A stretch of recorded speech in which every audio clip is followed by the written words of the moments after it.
As thousands gathered in the streets of Birmingham to say goodbye, Geezer Butler, bassist and co-founder of Black Sabbath, took to Instagram to express his emotions. Posting an image of the immense crowd that came to honor Ozzy Osbourne, Butler wrote, "Wow, Birmingham, what an amazing send-off for one of our own. So proud to be a Brummie.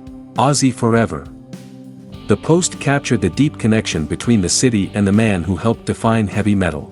For Butler, this loss goes far beyond music. He reflected on his earliest memories of Ozzy, long before fame came into the picture.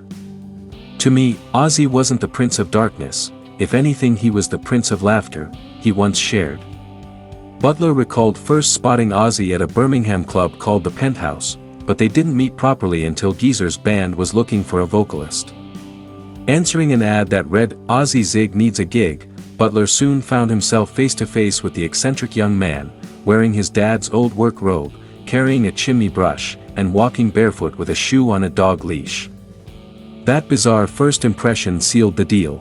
"After I stopped laughing, I said, 'Okay, you're in the band.'"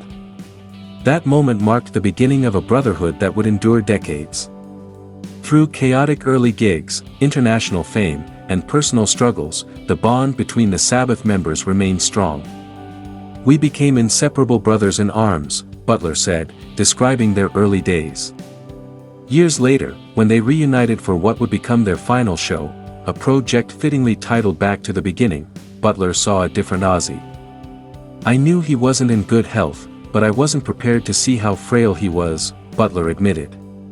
Ozzy arrived at rehearsals with the help of aides and a nurse, using a black cane adorned with gold and precious stones. He sang sitting down and grew visibly exhausted after just a few songs. Still, they pressed on.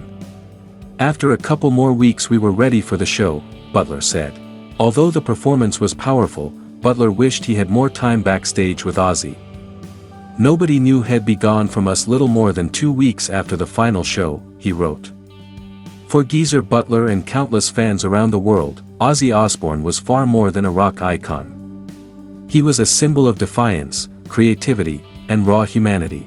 And above all, he was unforgettable. Ozzy forever.